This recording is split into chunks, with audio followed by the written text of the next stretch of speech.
అమెరికాను మనము world police అని అంటాం. సో ప్రపంచంలో ఎక్కడ ఏం జరిగినా వీడు బెత్తం పుచ్చుకొని అందరినీ బెదిరిస్తూ ఉంటాడు. సో మొన్న వెనుజులాలో చూసాం. అలాగే వాడిని సూపర్ పవర్ అంటాం, యుద్ధాలు. సో నాకు మించిన వాళ్ళు ఎవరూ లేరు, ఈ టైప్లో వాడి యాటిట్యూడ్ ఉంటుంది. అలాగే అమెరికాలో మన ట్రంప్ గారు లాంటి సూపర్ మ్యాన్లు ఉంటారు, బ్యాట్ మ్యాన్లు ఉంటారు, స్పైడర్ మ్యాన్లు కూడా ఉంటారు. సో వాడు సినిమా చూపిస్తాడు. ఇవాళ మీకు సినిమా చూపిస్తాను మామ, ఎవరు ట్రంప్ మామ అని చెప్తున్నారు. మీకు ఇది ఎంత లోతుగా ఉందంటే నేను ఏదో సరదాగా మాట్లాడుతున్నాను, ఎందుకంటే వ్యవహారం చాలా సీరియస్గా ఉంది. ఇప్పుడు ఈ రీజిమ్ చేంజ్ని మాట్లాడతారు కదండి.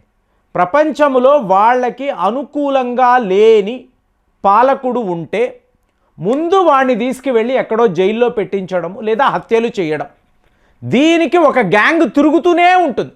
వీళ్ళు అమెరికా నుంచే వస్తారు. సో అలాంటప్పుడు మీరు ఇప్పుడు ఇరాక్ అనండి, జరిగింది కదా సదాం హుసేన్ విషయంలో.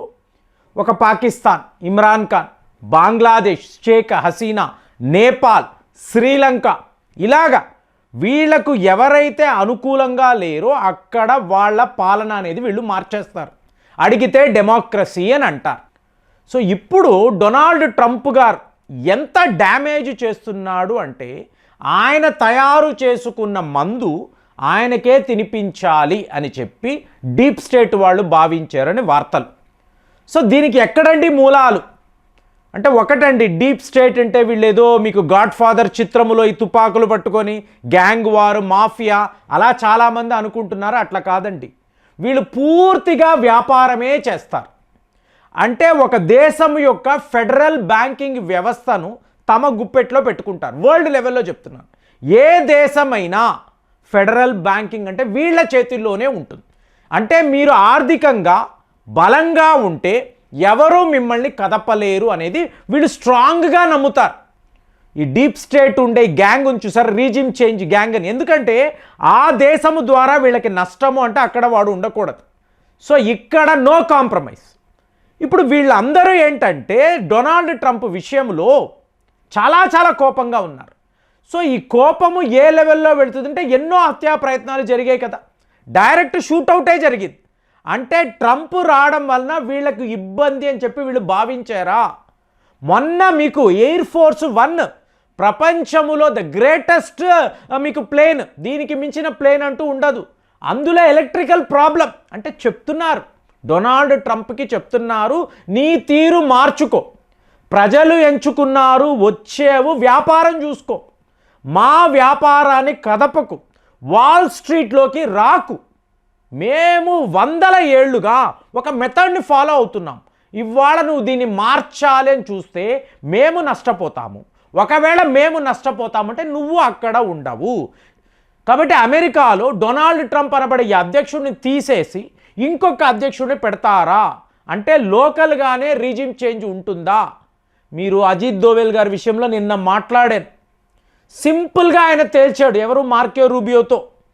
మమ్మల్ని అనవసరంగా, మా రెడ్ లైన్ని అనవసరంగా మీరు దాటుతున్నారు, మేమేం చేస్తామండి, ఈ ప్రెసిడెంట్ యొక్క టర్మ్ అయ్యేంత వరకు వెయిట్ చేస్తాం. అంటే 1 ఇయర్ అయింది, ఇంకొక 3 ఏళ్ళు నేను ఉంటాను ఇతను అనుకుంటే, మరి అజిత్ దోవెల్ గారు ఇదే చెప్తున్నారా? ఇంకొక ప్రెసిడెంట్ వస్తాడా? ఈ ప్రెసిడెంట్ యొక్క టర్మ్ అనేది అయిపోతుంది. టర్మ్ అంటే ఏంటండి, 4 ఏళ్ళు అనుకుంటాం, మిడ్ టర్మ్ కూడా ఉంది కదా. ఆయనే చెప్తున్నాడు కదా, ట్రంప్ గారే ఏం చెప్తున్నాడు, దయచేసి మా రిపబ్లికన్ పార్టీని ఎంచుకోండి, లేకపోతే నా మీదే ఇంపీచ్మెంట్ ఉంటుంది. ఇంపీచ్మెంట్ అంటే ఏంటంటే అర్థము, మీకు రాజ్యాంగము పరంగా మీకు ఉన్నత పదవుల్లో ఉన్న వాళ్ళని ఆ పదవుల నుంచి తీసివేయడం, వెళ్ళిపోరా బాబు అని చెప్పడం. సో ఇదంతా డొనాల్డ్ ట్రంప్కి తెలుసు. ఇప్పుడు మీరు గమనించారనుకోండి, నరేంద్ర మోదీ గారు ఈయన షాంఘాయ్ కోఆపరేషన్ ఆర్గనైజేషన్ అని చెప్పి ముందు చైనాకు వెళ్లకుండా జపాన్ వెళుతున్నాడు. జపాన్ అంటే అమెరికా యొక్క జూనియర్ పార్ట్నర్ అండి, బాగా గుర్తుపెట్టుకోండి. అక్కడ ఈయన ఒక ప్రసంగం ఇస్తున్నారు. అందులో ఈయన ఏం మాట్లాడుతున్నారంటే, డబ్బు అనేది నల్లగా ఉండని, తెల్లగా ఉండని, ఎర్రగా ఉండని, ఎలాగైనా ఏ రంగులో అయినా ఉండని, మీరు భారత్లో పెట్టుబడులు పెడితే మీకు అద్భుతమైన అవకాశాలు నేను సృష్టిస్తాను, మీకు ఏమేమి కావాలో నేను ఆ అరేంజ్మెంట్స్ చేయగలను, రండి ఇన్వెస్ట్ చెయ్యండి. ఎంత మీరు ఇన్వెస్ట్ చేసినా దానికి ప్రతిఫలము అనేది అద్భుతంగా అక్కడ ఉంటుంది. World's biggest market. అంటే మామూలుగా భారతీయులు అన్నారనుకోండి, వీళ్ళు విదేశీయ వస్తువుల మీద మోజు ఎక్కువ ఉంటుంది. ఇప్పుడు చైనా అన్నారనుకోండి, చైనా ప్రజలు వాళ్ళ వస్తువులే కొంటారు. జపాన్ వెళ్తే వాళ్ళ వస్తువులే. సౌత్ కొరియా ఎక్కడైనా చూడండి, మా దేశము మా వస్తువులు అంటారు. కానీ భారత్లో మాత్రం ఇంకొక దేశం యొక్క వస్తువు ఉంటే మోజు ఎక్కువ. కాబట్టి మీకు అద్భుతమైన అవకాశాలు, గోల్డెన్ ఆపర్చునిటీస్ రండి అంటున్నాడు. ఇది ఎవరికి ఇండికేషన్? డైరెక్ట్గా డీప్ స్టేట్కి. మీరు మీ వ్యాపారాలు మా భారత్లోకి వచ్చి ఏ స్థాయిలో చేయాలన్నా చెయ్యండి. అంటే ఆటోమేటిక్గా అమెరికా వద్దు, రష్యాతో మీరు ఏం చెయ్యలేరు, చైనాను ఇవాళ నమ్మడం లేదు. ఉన్న ఒకే ఒక డెస్టినేషన్ భారత్. వీళ్లకు వ్యాపారమే కావాలండి. ఈ వ్యాపారాన్ని చెడగొట్టడానికి డొనాల్డ్ ట్రంప్ ప్రయత్నము. అలాగే ఇండియా మీకు అద్భుతమైన అవకాశాలు ఉండే ఒక దేశము, అక్కడ వాళ్లను కూడా ఇబ్బంది పెడుతున్నాడు. 50% ట్యాక్స్ అన్నప్పుడు ముందు వీళ్ళకి ఇబ్బంది కదండి. వీళ్ళు వందల కంపెనీలు పెడతారు. సో ఇవన్నీ తయారు చేసి అమెరికాకు పంపాలి అంటే నువ్వు 50% అంటే వాళ్ళు ఎందుకు ఊరుకుంటారు? ఒప్పుకోరు కదా. సో ఇదంతా మీరు చూసారనుకోండి, మీకు ఈ ప్రపంచంలో ఉండే ధనవంతులంతా పదే పదే యూకే వెళ్ళి వస్తూ ఉంటారు, ఇంక్లూడింగ్ ముఖేష్ అంబానీ. వీళ్ళు ఎందుకు వెళ్తారండి? ఇప్పుడు మొన్న ఈలాన్ మస్క్, ఈయన వెళ్ళి పెద్ద పెద్ద పోరాటాలు, పెద్ద మీటింగులు, మళ్ళీ ఈయన అమెరికా వస్తాడు. మోదీ గారు FTA అగ్రిమెంట్ వేయడానికి ఈయన యూకే వెళ్ళారు.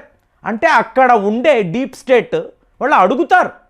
వాళ్ళకు ఒక పెద్ద థింక్ ట్యాంక్ ఉంటుందండి.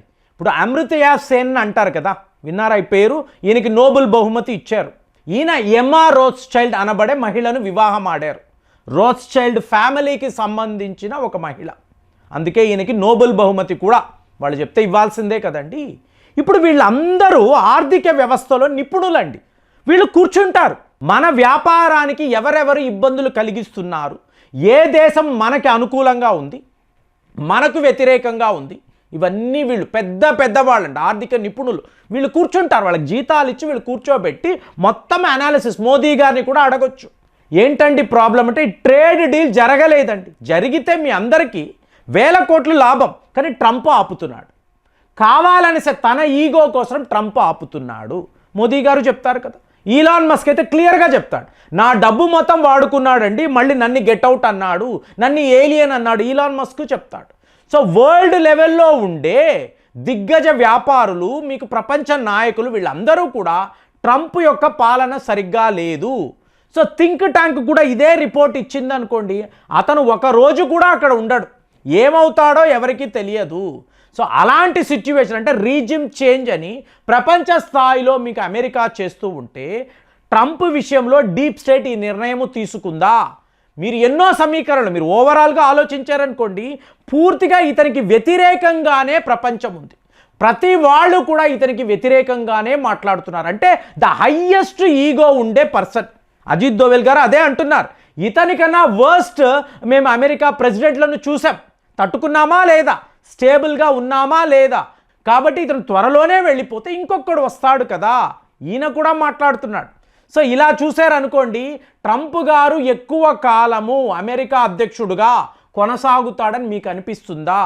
పూర్తిగా మీరు సూచనలు చూశారు అనుకోండి, టోటల్గా ఇతనికి వ్యతిరేకంగానే మీకు అక్కడ ఓటింగ్ అనేది జరుగుతుంది. ఆల్మోస్ట్ 38%కి ఇతని యొక్క అప్రూవల్ రేటింగ్ పడిపోయింది కదండి. ప్రజలు ఒప్పుకోవడం లేదు, అమెరికా యొక్క మీకు సెనేటర్స్ నో అంటున్నారు. ఆఖరికి డీప్ స్టేట్ ఏమంటుంది, ఇతను పనికి మాలిన ఒక అధ్యక్షుడు, ఇతను ఉంచాలా వద్దా అని చెప్పి వాళ్ళు, అంటే రీజిమ్ చేంజ్ చేసే గ్యాంగ్ ఒక్కసారి టార్గెట్ చేశారు అంటే ఎవరు తప్పించుకోలేరు అంటారు కదా. ఇవాళ డొనాల్డ్ ట్రంప్ ఆ పరిస్థితిలో ఉన్నాడా?